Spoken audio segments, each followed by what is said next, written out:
repaso informativo de toda la actualidad, de todas las noticias de última hora, y empezamos un día más poniendo el foco en Israel. Hablamos de los tanques israelíes que se han abierto paso hasta el corazón de Han Yunis este mismo domingo en un nuevo e importante avance hacia la principal ciudad del sur de la Franja de Gaza. Mientras tanto, las autoridades sanitarias de Gaza, gobernada por Hamás, dicen que unos 18.000 palestinos habían muerto en esta guerra. Los líderes israelíes dicen que decenas de combatientes de Hamás se habían rendido, alentando a más de ellos a hacerlo, mientras que desde el otro lado niegan estas afirmaciones. Los residentes de Han Yunis dicen que los tanques han llegado a la principal carretera norte-sur que atraviesa la ciudad después de intensos combates durante la noche, que habían frenado el avance israelí desde el este. Aviones de combate que, según apuntan, bombardeaban la zona al oeste del asalto. Seguimos con más noticias. La violencia, como os contamos, se ha intensificado durante este fin de semana en la frontera del Líbano con Israel, precisamente cuando Hezbollah lanzó drones explosivos y poderosos misiles contra posiciones israelíes y ataques aéreos israelíes sacudieron varias ciudades y pueblos en el sur del Líbano. Israel y Hezbollah, respaldado por Irán, han estado intercambiando disparos desde que estalló la guerra en Gaza hace prácticamente 2 meses, en las peores hostilidades desde el conflicto que tuvo lugar en 2006. La violencia se ha contenido en gran medida en la zona fronteriza. De hecho, el ejército israelí está diciendo que anteriormente objetivos aéreos sospechosos han cruzado desde el Líbano y 2 fueron interceptados. De hecho, 2 soldados israelíes han resultado levemente heridos y varios han resultado también heridos por metralla e inhalación de humo, según apuntan. De hecho, aviones de combate están llevando a cabo una extensa serie de ataques contra objetivos terroristas de Hezbollah en territorio libanés, según afirman. De hecho, apuntan a que en Israel han sonado varias sirenas en varios puntos de la frontera. Pendientes también de las declaraciones por parte de la ONU. La Asamblea General de la ONU, de 193 miembros, podría votar este martes un proyecto de resolución que exige un alto el fuego humanitario inmediato en la guerra entre Israel y los militantes de Hamás en la Franja de Gaza. Según apuntan fuentes diplomáticas a la agencia Reuters, esto llega después de que el viernes Estados Unidos vetara la petición del Consejo de Seguridad de la ONU de un alto el fuego humanitario inmediato en Gaza. La Asamblea General adoptó en octubre una resolución con 121 votos a favor, 14 en contra y 44 abstenciones. Este pedía una tregua humanitaria inmediata, duradera y sostenida que conduciera al cese de las hostilidades.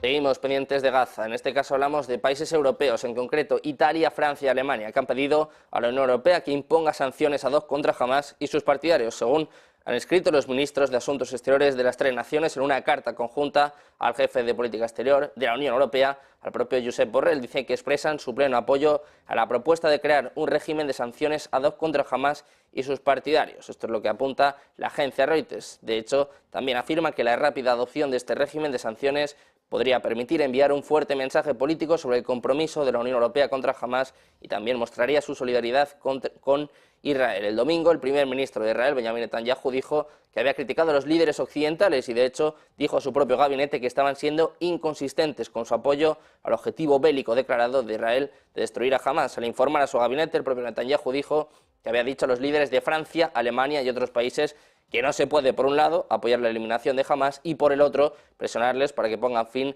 a la guerra, que esto impediría la eliminación total de Hamás, precisamente el principal objetivo de Israel en esta guerra que sigue sucediéndose. Ponemos el foco ahora en China. Filipinas y China han intercambiado acusaciones este domingo por una colisión de sus buques en aguas en disputa del mar de China Meridional, a medida que aumentan las tensiones por los reclamos en la vía fluvial vital. La Guardia Costera filipina ha acusado a China de disparar cañones de agua y embestir barcos de reabastecimiento y un barco de la Guardia Costera, causando daños graves en el motor a uno de ellos, mientras que la Guardia Costera de China dice que el barco filipino embistió intencionalmente su barco. China reclama casi todo el mar de China Meridional, un conducto por más de 3.000 millones de dólares de comercio marítimo anual, incluidas partes reclamadas por Filipinas, Vietnam, Indonesia, Malasia y Brunei. En el incidente de este domingo, la Guardia Costera de China dijo en un comunicado que 2 barcos filipinos, ignorando repetidas advertencias, habían entrado ilegalmente en las aguas adyacentes al arrecife Renai, en las islas Nansha-Sin, la aprobación del gobierno chino. Los chinos, por su parte, han informado de una maniobra poco profesional que habría provocado el choque del Unai Zamae 1, responsabilizando a la parte filipina. El portavoz de la Guardia Costera filipina, Jay Tarriel, ha publicado en las redes sociales que el Kalayaan sufrió graves daños en el motor. Contrariamente a la desinformación de la Guardia Costera de China, el UM-1 fue embestido por un buque CCG. Un grupo de trabajo del gobierno filipino ha condenado los últimos actos de coerción no provocados y maniobras peligrosas por parte de China contra una misión de reabastecimiento legítima y rutinaria. Dicen que la acción de China pone en duda la sinceridad de sus llamados al diálogo pacífico. La embajadora de Estados Unidos en Manila, Mary Kay Carlson, ha publicado en redes sociales que la agresión de China socava la estabilidad regional en desafío a un Indo-Pacífico libre y abierto.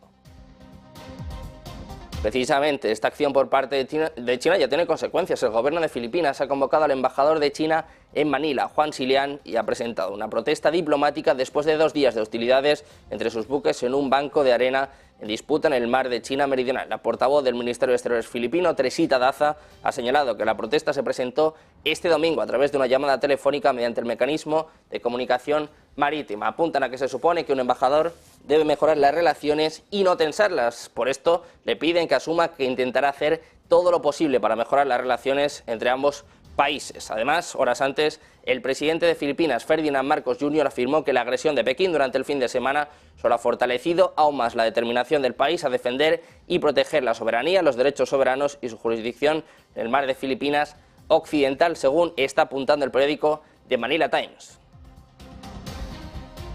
De China pasamos a Estados Unidos. Debido a las tensiones entre las dos Coreas, Estados Unidos sigue haciendo presencia con sus fuerzas armadas en esa región asiática para mostrar apoyo a su aliado del sur. Sin embargo, hubo un hecho que lamentar después de conocerse que un avión de combate F-16 de Estados Unidos se ha estrellado esta misma mañana en una zona agrícola cercana a la base aérea de Osan, al sur de Seúl, según información que están dando a conocer las autoridades. El aparato se accidentó eso de las 9:30 en Pyeongtaek, a unos 60 kilómetros de la capital coreana. Afortunadamente, el piloto pudo realizar la maniobra de eyección de forma segura, según están reportando las autoridades surcoreanas citadas por la agencia de noticias Yonhap.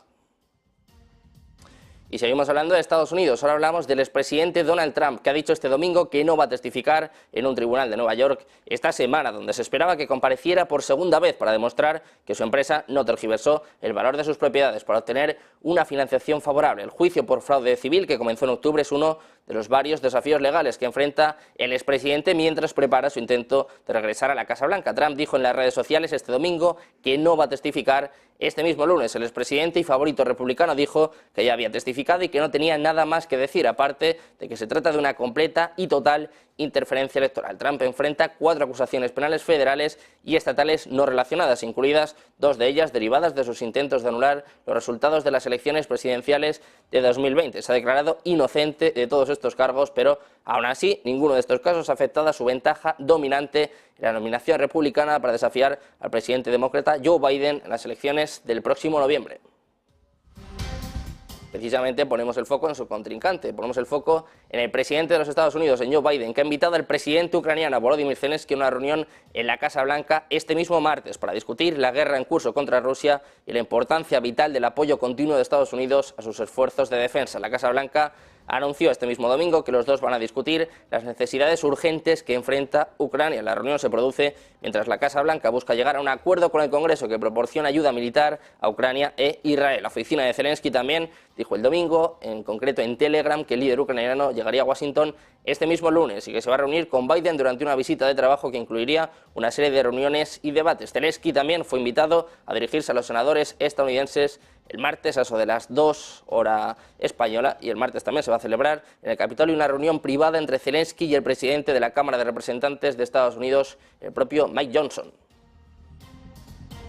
Seguimos hablando de Estados Unidos y ahora vamos a hablar del apoyo a esta guerra en Ucrania, que poco a poco va decayendo. Para que se hagan una idea, solo 1 de cada 10 estadounidenses cree que Estados Unidos necesita enviar más ayuda a Ucrania. Esto es lo que revela la última encuesta del Financial Times con el Instituto Michigan Ross, que encontró que solo el 11% de los votantes cree que Estados Unidos no está gastando lo suficiente en Ucrania, en comparación con el 27% que respalda los niveles actuales de ayuda y el 48% que dice que se está gastando demasiado. La encuesta entre 1.004 estadounidenses se produce en medio del continuo estancamiento en el Congreso sobre esta propuesta de unos 60.000 millones de dólares en nuevos fondos para Ucrania. Y ponemos el foco ahora en Rusia. Ha realizado avances confirmados en múltiples puntos a lo largo de la línea del frente durante este fin de semana. Esto es lo que dice el grupo de expertos Instituto para el Estudio de la guerra. Ha dicho que las fuerzas rusas avanzaron hacia el norte, oeste y suroeste de Bakhmut, al oeste también de la ciudad de Donetsk y también cerca de Avdiivka. El Estado Mayor del ejército ucraniano afirmó el domingo que a lo largo del día se produjeron 60 contactos. Dice que el enemigo sigue llevando a cabo acciones ofensivas a lo largo de toda la línea del frente. Esto es lo que apuntaba el coronel general Alexander Sirski, jefe de las fuerzas terrestres del ejército ucraniano. Seguimos hablando de los ataques por parte de Rusia, que han causado 4 heridos después de un ataque ruso con un misil balístico a Kiev.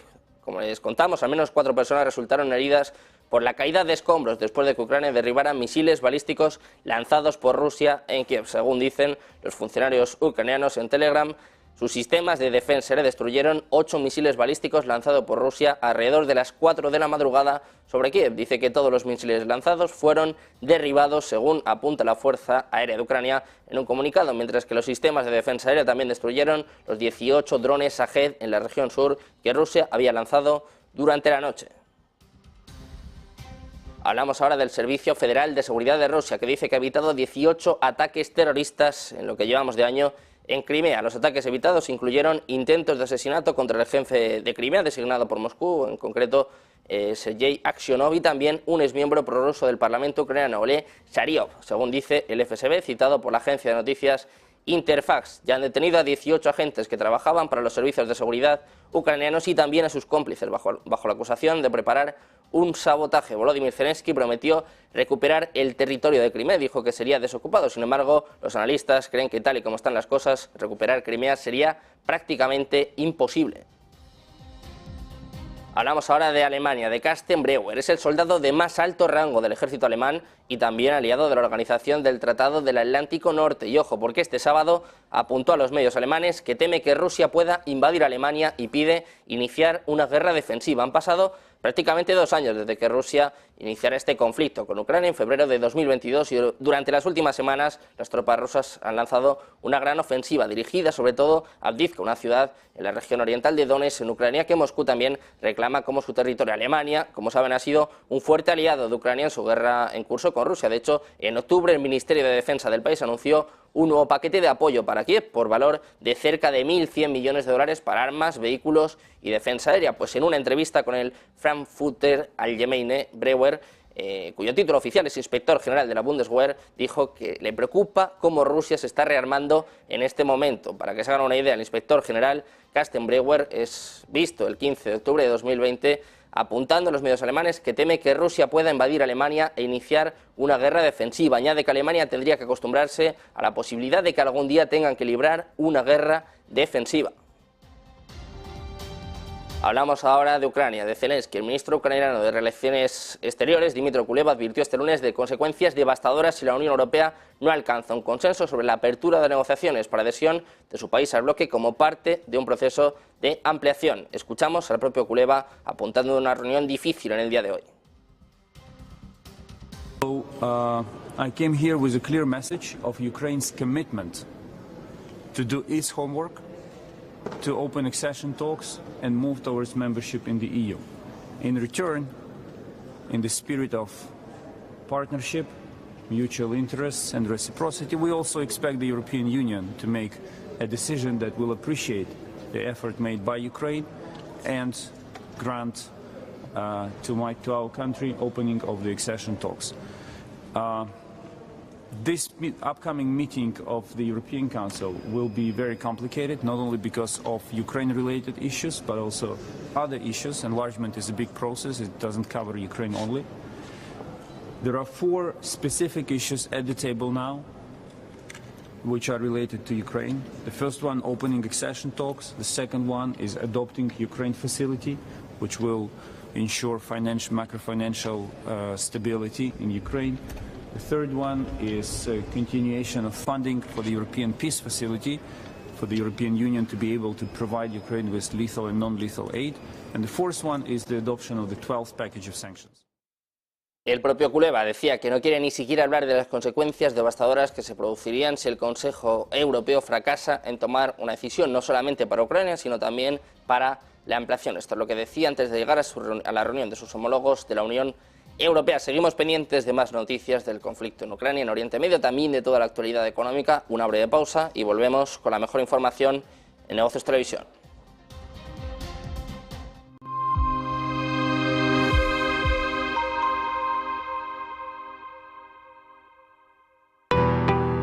¿Qué es Bitcoin? Hoy vamos a explicarles qué es exactamente Bitcoin, explicándoles los conceptos básicos para que entiendan esta criptomoneda de la que todo el mundo lleva años hablando. Esta explicación les servirá para saber también qué son exactamente las criptomonedas y cómo funcionan, para que puedan tener una noción un poco menos técnica de cómo funciona todo esto y a lo que nos referimos con cada término. Bitcoin es una criptomoneda o moneda virtual, concretamente la primera que fue desarrollada. Es la criptomoneda que le ha marcado el camino a todas las demás que llegaron después utilizando su tecnología. Esta tecnología es la cadena de bloques o tecnología blockchain, y también se utiliza para otras cosas. La primera de las criptomonedas fue creada por Satoshi Nakamoto, que es el seudónimo que corresponde a una persona que nadie sabe exactamente quién es, aunque sí que es cierto que ha habido muchas teorías. Esta persona publicó en 2009 un artículo en el que describía un sistema de pagos P2P al que llamó Bitcoin. Al cabo de unos meses, él mismo publicó la primera versión del software que permite gestionar la red de la moneda y que además empieza a interactuar con los primeros interesados en foros. La cantidad total de bitcoins que se emiten cada año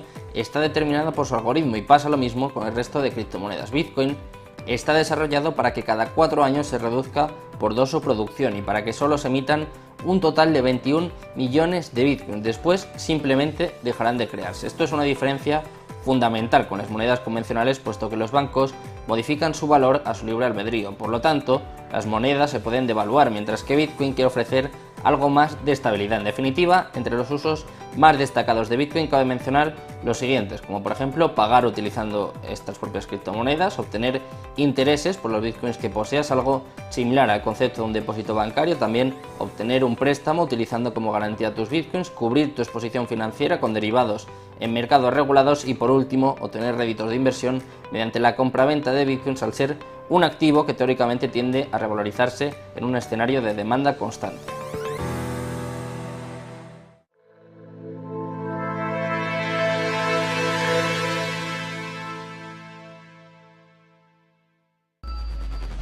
Localizarnos ahora es más fácil. La economía a tu alcance. Empresas, inversiones, tecnología. Ya en la app de Movistar. Vive la economía. Negocios Televisión.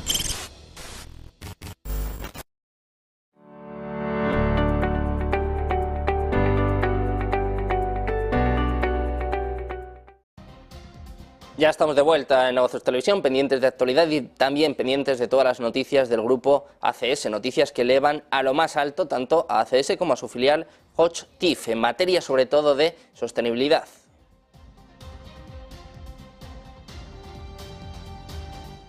Tiene su liderazgo en el Dow Jones Sustainability global como en el europeo. En concreto, ACS se ha mantenido en el índice de Europa y su filial HOCHTIEF mantiene su posición en el nivel mundial. Estos índices son uno de los principales referentes mundiales en materia de gobierno y sostenibilidad y reconocen a las empresas líderes según criterios de desempeño económico, ambiental y social, utilizando una metodología de evaluación y criterios de gran exigencia. La inclusión en estos índices de Dow Jones Sustainability Index representa el reconocimiento del compromiso y esfuerzo continuo realizado por todas las empresas del grupo ACS en términos de sostenibilidad y generación de valor compartido para toda la sociedad. Pendientes de la actualidad económica, volvemos a poner ahora el foco en el conflicto que sigue teniendo lugar en Ucrania. La Fuerza Aérea Ucraniana ha denunciado un nuevo ataque aéreo nocturno contra la capital. En concreto, dice que los sistemas de defensa aérea han interceptado 8 misiles lanzados por Rusia sobre Kiev. De hecho, las autoridades han denunciado que las Fuerzas Armadas de Rusia han llevado a cabo un ataque nocturno contra la capital del país, Kiev, en el que hay al menos 2 personas heridas. El propio alcalde, Vitaly Klitschko, ha señalado que se han visto afectados varios barrios de la capital por la caída de fragmentos de cohetes que habrían caído en un edificio en obras y en un patio. El jefe de la administración militar de la ciudad de Kiev, Serhiy Popko, ha precisado que los servicios de emergencia se encuentran activados por varios incidentes que han tenido lugar como resultado del trabajo de las defensas aéreas para derribar objetivos enemigos. Hablamos ahora de Reino Unido. 2 buques cazadores de minas de la Royal Navy están siendo transferidos a Ucrania para ayudar a reforzar sus fuerzas. Esto es lo que ha anunciado hoy Reino Unido. En concreto, el secretario de Defensa, Grant Shapps, ha confirmado la adquisición de 2 buques de contramedidas contra minas clase Sundown por parte de Ucrania. Dice que estos buques ayudarían a reabrir rutas de exportación vitales que han sido severamente limitadas desde que comenzara el conflicto con Rusia. Shapps dice que el impulso marcará el comienzo de un nuevo esfuerzo dedicado por parte de Reino Unido, Noruega y sus aliados para fortalecer las capacidades marítimas de Ucrania a largo plazo y que reforzaría la seguridad en el Mar Negro. Volvemos a hablar de Ucrania. Los camioneros eslovacos van a reiniciar un bloqueo parcial del único cruce por carretera de mercancías del país con Ucrania a eso de las 3 horas locales, lo que informa una asociación de transportistas. Los camioneros eslovacos y polacos han estado exigiendo restricciones al acceso de las empresas de transporte ucranianas a la Unión Europea, que fueron eliminadas después del inicio del conflicto el año pasado. Apuntan a que se va a bloquear la entrada a Eslovaquia al tráfico de camiones, que no se va a restringir de ningún modo el tráfico de personas. Seguimos hablando del presidente ucraniano Volodymyr Zelensky, que ha estado en Argentina con el primer ministro húngaro, con Víctor Orbán, y han intercambiado unas breves palabras mientras asistían a la toma de posesión del presidente argentino, de Javier Milei, este domingo. Según ha mostrado un vídeo en el canal de YouTube del Senado argentino, el jefe de prensa de Orbán, Bertalan Javás, ha confirmado la reunión en un correo electrónico que no abordó si el líder húngaro continuaría oponiéndose a la entrada de Ucrania a la Unión Europea. Con respecto a esta cuestión, el propio Orbán ha señalado que los Estados miembros de la Unión Europea estaban discutiendo continuamente este tema.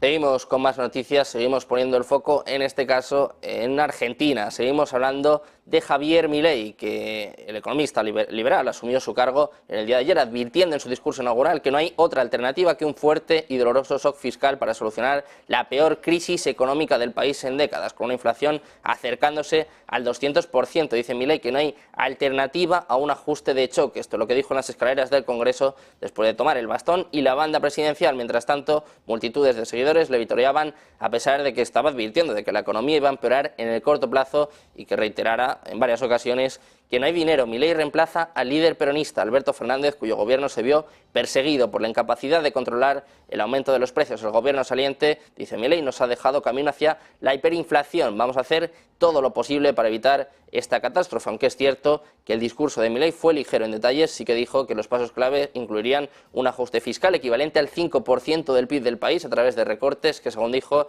recaerían sobre el Estado y no el sector privado.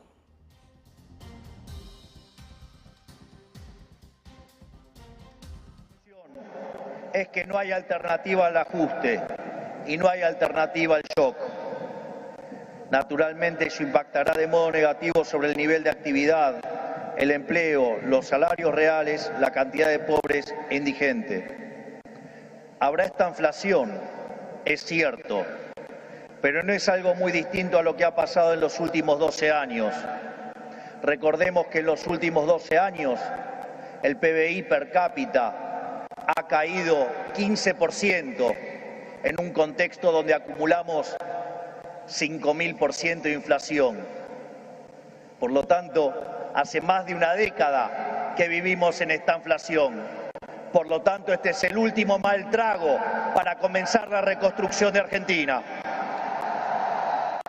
Y Argentina, pasamos a poner el foco en Europa, la zona euro que va a sufrir la primera recesión desde la pandemia, según apunta una encuesta. Los economistas prevén una contracción del PIB del 0,1% en el último trimestre de 2023. Las previsiones de inflación se reducen para la mayor parte de 2024, pero el objetivo del 2% sigue siendo difícil de alcanzar, según apunta una encuesta de Bloomberg. La zona del euro no escapará una primera recesión desde la pandemia y su economía se contraerá por segundo trimestre consecutivo en los últimos 3 meses del año, según la encuesta de la agencia Bloomberg. La contracción del 0,1% prevista ahora entre septiembre y diciembre se compara con la proyección de la encuesta anterior de que la producción se mantendría sin cambios. De hecho, se prevé una leve recuperación a principios de 2024. La debilidad está liderada por Alemania, la economía más grande de Europa, que está luchando por superar su malestar manufacturero, acosado por una crisis presupuestaria y una demanda global débil. Se espera que el país experimente una caída de 2 décimas en el cuarto trimestre, más que la caída de 1 décima que estaba proyectada inicialmente.